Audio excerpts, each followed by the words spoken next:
Hi, my name is Carla Johnson. And I'm Farrell Shine. And thank you for tuning back in to Between the Rings. Today on our show, we're going to be discussing the 2018 Olympics in Pyeongchang, South Korea. To start things off with the hockey competition. So this is the first time that the NHL is not competing in the Olympics. So that means it's going to be more of an amateur game, back like how it was in 1994. Everyone remembers Miracle on Ice, United States versus the Soviet Union. Really important game there.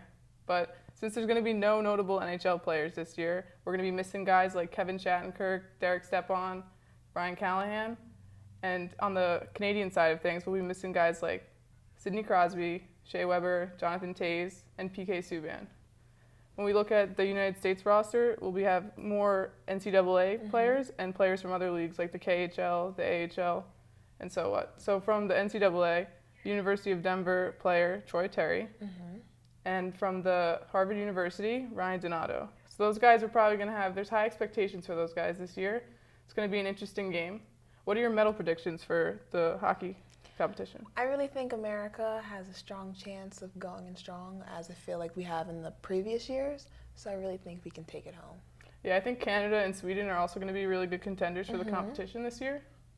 And actually today there was a very controversial discussion going on about the women's goalies mask for the United States team. They had the Statue of Liberty on their mask, and the IOC was asking them to get rid of the Statue of Liberty. So really kind of controversial topic there. I really think it is. I don't think that they should have made them take it off in any way. I don't understand the real logic behind it.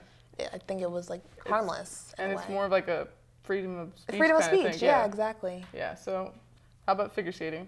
The main figure skater in this 2018 Olympics is Nathan Chen. He is only 18 years old, and he is from Salt Lake, Utah. He is the first male skater to land 5 quadruple jumps in a single program. But as of February 9th, he didn't do so good in his last performance. So people aren't as high on him anymore. Like, they're kind of settling down. But in a later interview, he talks about how wasn't feeling as well that day and how he's ready to come back and compete with his team. Yeah, I think the expectations for Nathan Chen are still pretty high. He's one of the many young American athletes coming into the games who are making their Olympic debut. Yeah. Just like the snowboarder Red out from, I think he's from Ohio. He just won gold in slopestyle, so we'll see what Chen can do for the United States as well.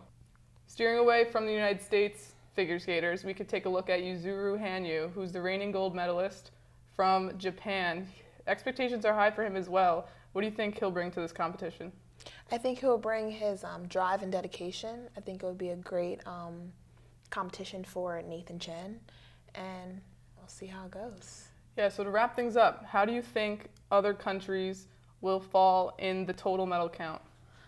As of right now, like, just not even in the skating category and the hockey category. Yeah, just overall. Overall, I think like Canada is really pushing through, as like I looked at the results, but I think it's like neck and neck with all the countries. So we just really have to tune in and see how it goes.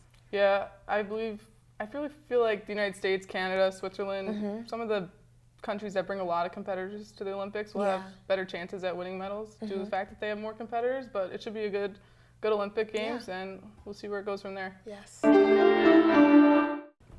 Thank you for tuning in to this episode of Between the Rings.